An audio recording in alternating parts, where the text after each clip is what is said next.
Okay, magandang hapon mga ka-59. Pag-usapan natin tong um, concern nitong ating mga follower. Ito yung mga comment po nila about sa pag-duty ng license or gaano kahalagang license. Ito yung sabi nung isa, bali dalawa to, pinagsabay ko na lang. Sabi nung isa, hello sir, ako po ay isang lady guard at wala pa po akong license.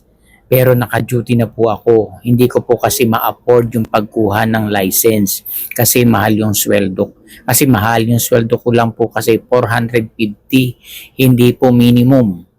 Tama, ulitin po natin na nakaka concern po niya. Hello sir, ako po ay isang lady guard at wala pa akong license pero naka-duty na po ako. Hindi ko po kasi ma-afford yung pagkuha ng license kasi mahal. Yung sweldo ko lang po kasi 450, hindi po minimum. Itong isa naman, kami po sir walang license pero duty po sir from Bataan. Imagine taga Bataan pa, kaprobinsya ko pa. Sir, mag-message ka sa akin yung taga Bataan na to para ma-assist kita kung paano yung maitutulong na ako sa iyo about dito sa license mo. Ano po, from Bataan, nakakaawa naman. Di ba ano sila? Ito yung mga tao na kung titingnan mo talaga, pag nagkaroon ng mga opportunity na magkalisensya, imposibleng hindi ito magiging mahusay eh. Kumbaga nagtsatsaga sila despite wala. Ibig sabihin, kahit nakikipagsapalaran. Di ba? Kasi wala kang lisensya, naka-duty ka, paano pag nahuli? Gumagawa na parang mabuhay. Ito yung nakakabagbag damdamin ba na lahat gagawin niya. Siyempre siguro pamilyado, lalo itong si Madam, isang lady guard. 450 ang solo, hindi ko alam kung saan to saang lugar siya naka-assign, anong area siya nasasako, bakit 450? Ano ba yan? 12 oras ba yan? Imagine nyo yan. Bakit may mga ganito na mga agency na halos hingiin na lang yung paghihirap nitong mga tao na to? Hindi ba nila nararamdaman na yan ay may binubuhay din na kung walang lisensya, paano ba salary deduction? Di ba? Wag na lang yung gagamitin nila for their own kapakanan. Di ba? Parang against the will of God. Di ba tao yan? Bakit hindi kung kailangan at masipag, sige, i-provide kita ng license, iha. Gawin natin kapamilya itong mga tao natin. Huwag yung empleyado. Kasi pag empleyado mo siya, parang ang babaw lang eh. Dapat pamilya mo na siya. Ano yung kailangan niya, alam mo, nararamdaman mo yon bilang may-ari ng isang agency. Kasi tao ka din, may pamilya ka rin. Kung ano yung pamilya niya, same lang ng pamilya mo yan. Diba? Bakit ganon? Diba ngayon, tayo namang mga security person, magsikat tayo. Huwag nating hahayaan na iyan na lang. Maraming paraan. Hindi, kahit sabihin 450, madam, may paraan. Huwag yung hahayaan na iyan na lang kayo. Merong nagpapahiram, may nagpapautang. Makiusap kayo. Itawid nyo yan. Marami nagsimula from the scratch pero nag-grow sila. Marami akong kilalang guard na wala talaga, as in wala.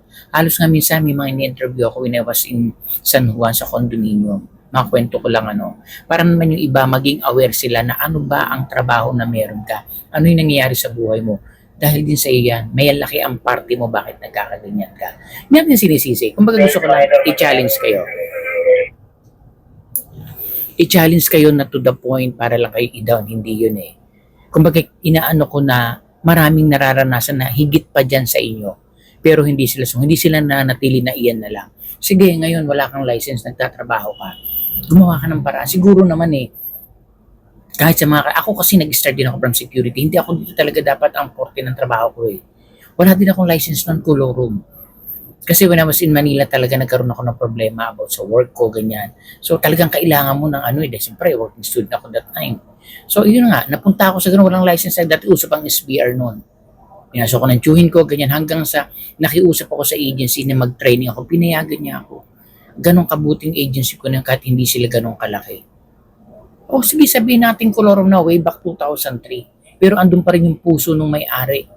Na sige Dan, may future ka, mag-training ka. Sa gabi ka pumasok dyan. Nung nagtakaanis ako, umalis ako, lumipat ako. At nakiusap din ako sa kanya. Yung mga ganong sistema. Huwag kasi natin, maraming paraan eh. Walang imposible. Kapag problema, there is a solution. Tandaan natin yan. Problema yan, may solution yan. So ganun, ano kayo? Huwag niyong hahayaan, gumawa kayo ng paraan. Alam ko mahuhusay kayo, sayang kasi yung effort ninyo, nasa maling sitwasyon lang kayo. Maraming pwedeng umasenso sa buhay ng mga guard. Kaya lang, kulang, hindi nila dinadagdagan yung effort nila. Maling pamamara, maling sitwasyon. Marunong ka ba't nagtsatsaga ka dyan? Sabihin natin kasi ganito yung ko, hindi, ang dami yun yung complaint sa mga comment sa akin. Ganyan, paulit-ulit na lang. Alam niyo yung vlog natin, paulit-ulit talaga kasi maraming nakikinig.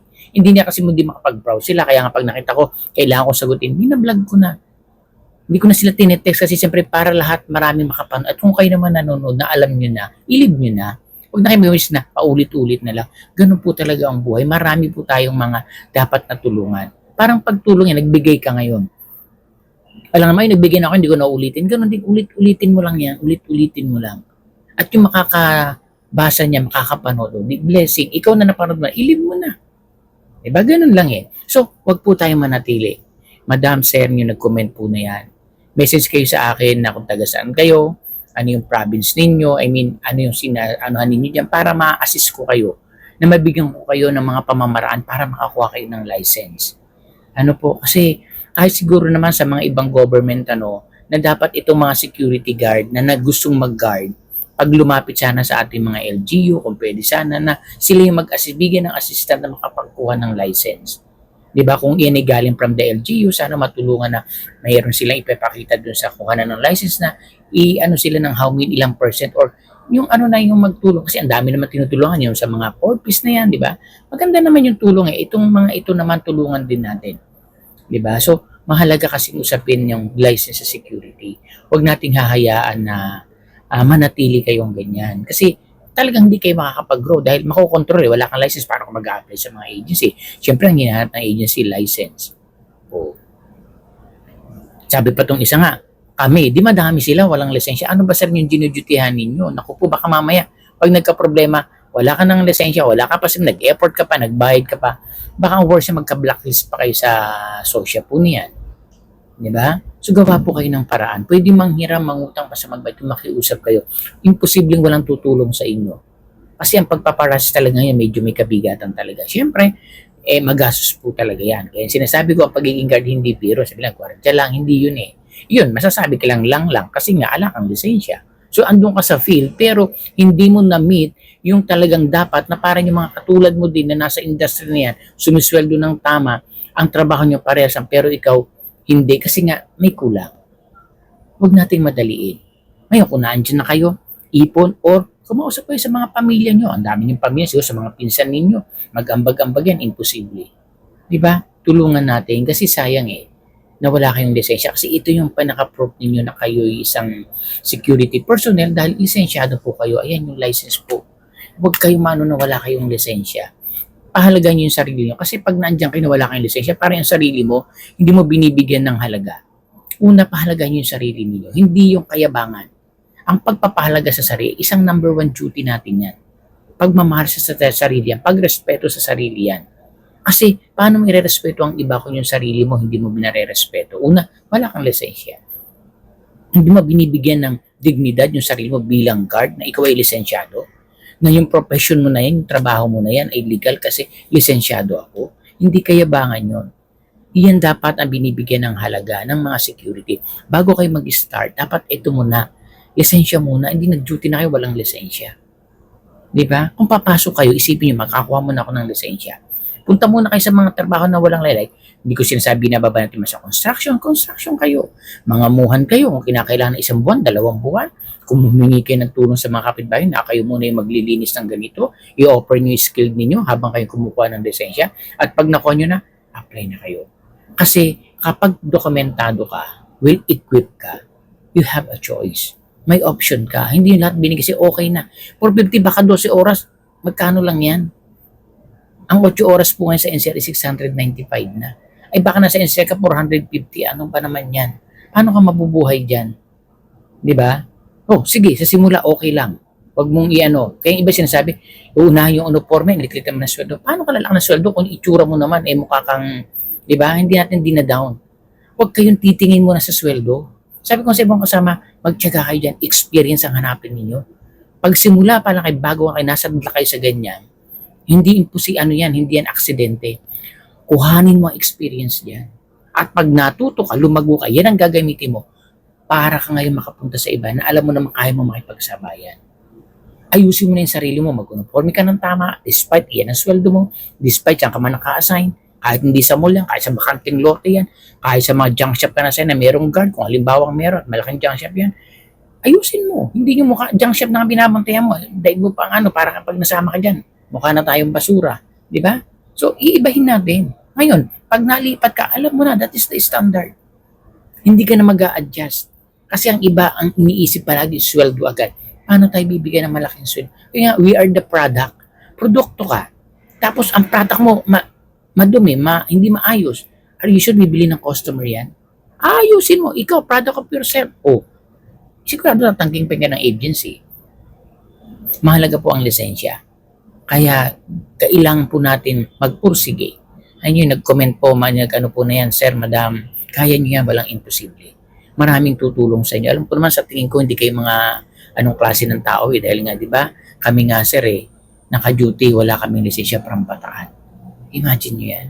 Itong isa naman, ang mahal kasi, sir, hindi ko kaya. Walang imposible. Tama, madam, hindi mo kaya, pero merong tutulong sa'yo. Kaya nga, andyan tayo, madami tayo. May mga kamag-anak kayo, may kapatid kayo. Dahil talagang, kung nag-iisa tayo, hindi natin kaya, humingi tayo ng tulong. Siguro naman, pag nakalisensya ka, nakasweldo ka, alam, may posible hindi ka bigyan niya. Lumapit kayo sa LGU ninyo, sa barangay ninyo, lapitan nyo si kapitan. Baka pwede makahiram muna at magpapan. Imposible namang hindi kayo tulungan ng mga yan. Huwag nyo kasi problemahin ang problema. Ang gawin ninyo sa lahat na nangyayari sa buhay natin, that is a problem. Pasalamat may problema. Bakit? Buhay tayo. Kapag wala kang problema, alam mo na kung ano ibig kong sabihin. Kaya pag may problema ka, thank you Lord, buhay ako. Make a solution to the problem. Huwag problemahin ang problema. Kapag may problema, ang hanapin mo, solusyon.